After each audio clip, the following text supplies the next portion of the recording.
Just a couple of quick hand drill friction fire questions. I'm a beginner. I've been at this for probably about 8 months and getting better, but trashed my hands boatloads of times, as most of us probably have done, because we're men and we're competitive and we're idiots, I guess. At least I am. As you can see, trashed my hands pretty good there, that blood blister. But anyway, hey, just real quick, I've got some spindles here. I've got prickly leaf lettuce, then a sunflower stalk, and I just got an ember with that one. This is from the top down, sorry. Below that is horseweed that I harvested later in the season, so it's brown, but it's pretty close to 1/4 of an inch. Then I've got a horseweed that's probably closer to about 3/8 in diameter. I harvested that one earlier in the season, that's why that one's green.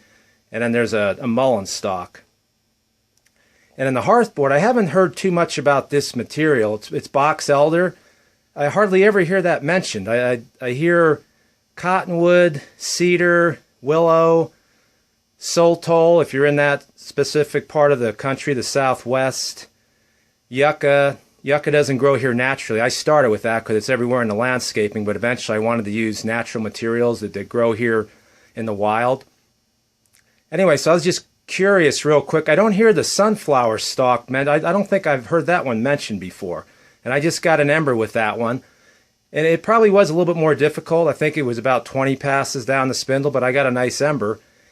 And then the box elder, it's very ubiquitous out here. As a matter of fact, there's a canyon. This is Salt Lake City, Utah. There's a canyon named after it, Box Elder Canyon.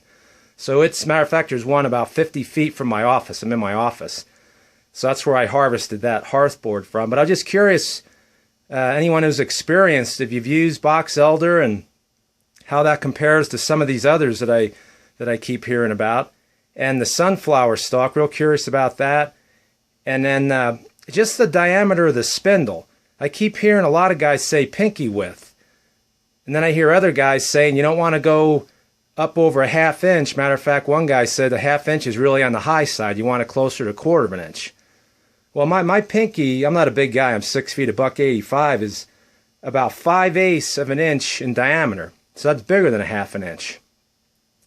So anyway, if anybody could maybe just throw in their opinion on some of these things. I'm trying to become more proficient at it. We're getting better slowly, but anyway, if anybody wants to throw something in the comments, I'd appreciate it. Thanks for your time.